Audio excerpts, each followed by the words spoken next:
galera do Geek, eu sou o Godcos e você tá no Detonando Geek, o melhor canal de tecnologia para games. O assunto de hoje é RDNA 2. Nós já temos um console com a tecnologia de arquitetura da AMD e também aí tá chegando em 18 de dezembro as novas RX 6000, 6800, 6800 XT e a Big Nave a 6900 XT. Tem bastante coisa e tecnologias que foram implementadas pela AMD numa arquitetura de GPU que realmente supera todo o trabalho que ela já havia fazendo nos últimos anos em relação a GPU e começa a colocar novamente a AMD como uma concorrente e competição de performance junto com a Nvidia. É claro, é óbvio, é lógico que também o mundo não é doce e provavelmente talvez não seja dessa vez que a Nvidia seja superada com a sua nova arquitetura também, Ampere, que traz números incríveis. Vamos falar de toda essa tecnologia,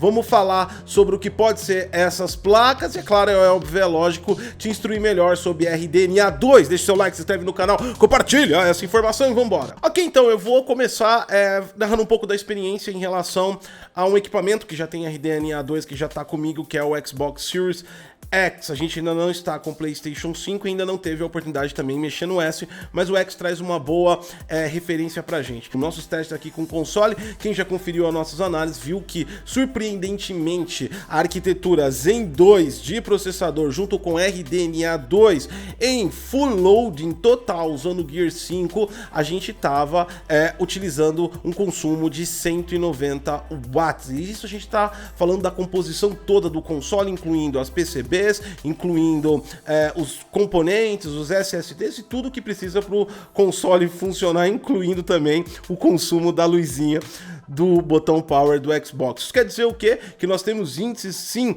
de aproveitamento por watts muito impressionantes nessa arquitetura da AMD. Por fator de curiosidade, a RX 6800, que é a placa mais fraca até agora apresentada pela empresa para sua nova geração de RDNA 2, já supera as especificações do console mais poderoso com RDNA 2, que é o Xbox Series X, porque ela possui 60 unidades computacionais versus 52 do console, mais a adição do Infinity Cache da AMD, uma tecnologia que a gente vai comentar daqui a pouco. Ok, então, voltando agora para GPUs, eu acho que uma das principais features dessas novas GPUs é o Infinity Cache. A AMD resolveu trabalhar com memória GDDR6 com 256 bits, isso transforma ela em uma quantidade de vias inferiores para transmissão de dados, o que pode prejudicar a largura de banda, principalmente no aproveitamento de resoluções 4K, que é um target que agora, nas novas GPUs AMD e Nvidia, quer ser alcançado também por PC, não somente pelas aquisições de console. E tudo isso depende de muita carga de memória e muita taxa de transferência, a gente está falando de ativos bem pesados. A solução da AMD, ao contrário da Nvidia, que produziu junto com a Micro a GDDR-X, que alcança larguras maiores e por si só ela já aumenta a quantidade de bits da taxa de transferência, a solução da AMD foi o Infinity Cache, uma espécie bem interessante de cache on die, ou seja, um cache ao lado do silício, dentro do componente de GPU, ao invés de utilizarmos aí módulos exteriores. Dessa forma a gente tem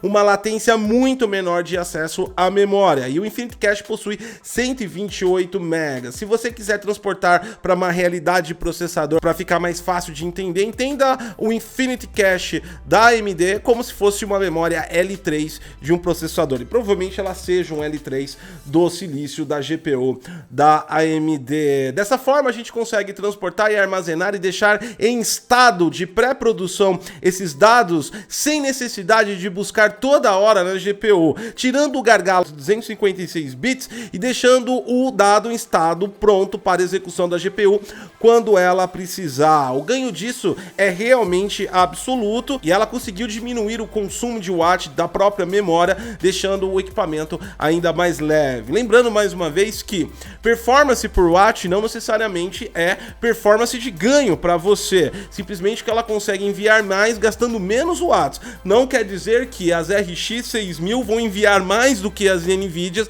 na qualidade final e na experiência final de quadros por segundo e também de qualidades gráficas para você, tá ok? Outra coisa também interessante de tudo isso é que foi mostrado aí pra gente vários e vários benchmarks tirados pela própria AMD, é claro, é óbvio, é lógico, em um ambiente controlado, com jogos que com certeza pontuam mais da empresa, e a gente tem um destaque aí que a gente pode supor, e ainda tem que bater o martelo, é claro, é óbvio, é lógico, sobre a eficiência do Infinity Cache, não só para ativos gráficos, como todo mundo imagina, no caso de texturas e meshes 3D, a gente está falando também em relação a processamento físico pela GPU. Nós temos dois casos muito interessantes que pontuam no benchmark superior e com uma margem maior para a AMD em Forza Horizon e também em Gear 5. Dois jogos que utilizam computação assíncrona e também física computada por GPU. Esses jogos não utilizam a CPU para calcular e para processar a física. Dessa forma, se a gente for imaginar e supondo, mais uma vez, como eu disse, é óbvio, é claro, é lógico, não bater no martelo, é necessário testar essas experiências, a gente pode supor que dentro desse cache, não apenas ativos, mas também instruções. Se a gente for transformar em código de instruções a 128 megas, a gente poderia colocar um jogo inteiro em código de instruções. E se nós fizermos um processamento físico por GPU, a gente pode ter a informação on demand na hora, com uma latência mínima, quase zero, utilizando o Infinity Cache e dando uma vantagem no processamento gráfico. Por quê? Porque a memória 256 bits fica só para transferência pesada de texturas.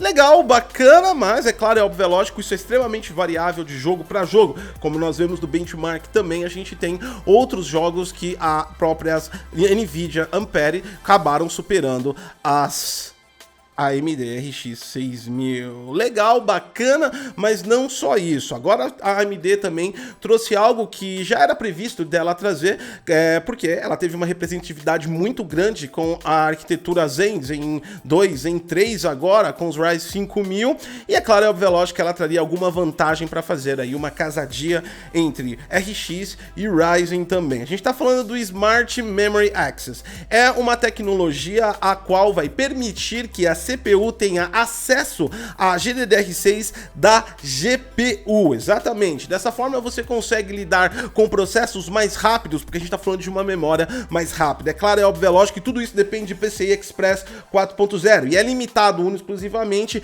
à plataforma AMD do chipset 500, B550, X570, é claro, é óbvio, é lógico, junto com os Ryzen 5000, que também aí os modelos mais novos possuem um L3 de até 64 megas. Então, com o Ryzen 5900, a coisa deve ficar bem fluida, por exemplo, com uma 6900 XT, mais conhecida também como o Big Nav. É importante também estabelecer que os benchmarks que foram apontados, um deles estava com o Smart Memory Access ativado, ou seja, garantindo que tenha esse ganho, segundo a AMD, de até 11%, e no benchmark apontado por ela. Isso quer dizer basicamente o quê? Isso quer dizer que a placa estava, entre aspas, roubando. A AMD colocou na performance máxima junto com o processador AMD e não garantiu exclusivamente que a GPU vai chegar àquilo. Então, se a gente for levar em consideração que o Smart Memory Access dá uma vantagem de 5 a 11, a gente estabelece aí uma margem de 7%. Se a gente abaixar 7% de cada índice aí no benchmark,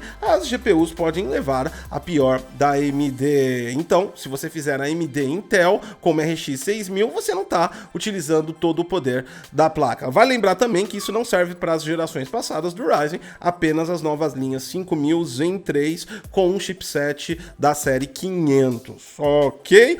Bora então falar de mais uma tecnologia que é o famoso modo RAID. O modo RAID da AMD é basicamente uma espécie de overclock, algo que causou aí umas dúvidas em relação à especificação da garantia, dado que overclock aumenta os limites de potência nominal ofertados pela empresa e cai aí da garantia. No entanto, a AMD anunciou de forma oficial que ela vai manter a garantia e que os presets do modo RAID estão dentro dos limites estabelecidos pela própria empresa, dessa forma transformando a experiência segura e mais performática também. Vale também ressaltar que o benchmark da Big Nav A6900 XT foi utilizado com Smart Memory Access e também modo RAID. Então a gente pode considerar que, por mais que seja um modo profile preset definido dentro da potência do GPU que a AMD colocou, sim, ela estava acima da velocidade nominal, então a gente pode considerar que em overclock muitos jogos não alcançou 3,90. De qualquer forma, a gente entende que no básico, quando essas placas chegarem ao mercado e os testes começarem a ser feitos, a AMD não deve ultrapassar o vigor de performático da Nvidia. Porém, também no caso da Big Navi, são $500 de diferença, enquanto o preço oficial da Big Navi 6900 XT é $1.000, a da RTX 390 é $1.500. Então, talvez seja interessante baixar aí 10% de performance, talvez, e gastar $500 a mesmo, e ainda tendo uma boa experiência em games, provavelmente. Outro ponto também que teve aí um upgrade foi em relação aos codecs de stream, que a AMD havia devendo isso há muito tempo. O sistema de codec da própria Nvidia é bem superior para as pessoas que fazem stream, então isso deve ter melhorado. O quanto ainda nós não sabemos. Uma coisa também que a gente sabe é que, independente de tudo isso, existe uma grande variação dentro do setor de desenvolvimento. O Infinity Cache, na verdade, não é infinito, ele possui 128 MB. Sim, é um absurdo, é gigantesco, pensando num cache on die. Mesmo assim, a gente não sabe quais são os padrões de desenvolvimento de várias engines que estão no mercado, o que complica a situação da placa em relação a exatamente o quanto ela vai poder ir, porque simplesmente você espetar a placa numa plataforma que não é da AMD, você não está utilizando o máximo dela, e provavelmente a sua melhor escolha, se você tem um Intel, por exemplo, é utilizar Nvidia, né? As questões de custo também da AMD são mais interessantes. De qualquer forma, mesmo que não ultrapasse a Nvidia, se tornou realmente uma GPU concorrente no mercado, estável, garantindo todas as tecnologias de nova geração, DirectX Ultimate com Mesh Shader, Sound Feedback, Variable Rate Shading, Ray Tracing por intersecção de raios do modo normal e direto, acesso direto como há também a Nvidia faz. Isso quer dizer que houve uma equalização de tecnologia e finalmente a AMD trouxe uma postura mais agressiva para o seu mercado de GPUs, podendo surpreender muito e definitivamente na sua próxima geração de GPUs aí, dado o tamanho de grandeza que ela colocou nessas RDNA. Provavelmente não acredito que supere no aspecto global a Nvidia. No macro, ela deve continuar oferecendo uma melhor performance, talvez um rendimento melhor, dado o custo-benefício, fica dentro da casa da RTX 370, que pode ser superada por uma 6800 XT. No entanto, a gente deve entender que isso não deve acontecer de uma forma muito rápida, e principalmente a gente tem que levar toda a herança de desenvolvimento e como as engines gráficas estão capacitando. Mas como eu já disse, de qualquer forma, é uma grande tecnologia. Parabéns à AMD, acertou dessa vez aí nas placas de vídeo. Fazia muito tempo que o público estava desejando que houvesse uma concorrência maior, e se a AMD ultrapassou a Intel, talvez agora ele esteja buscando a Nvidia. Exatamente, a briga é boa, quem ganha é o consumidor, mais opções, preços variados e tecnologias de rodo pra gente consumir. Eu sou o Gotcos, deixe seu like, se inscreve no canal e até a próxima.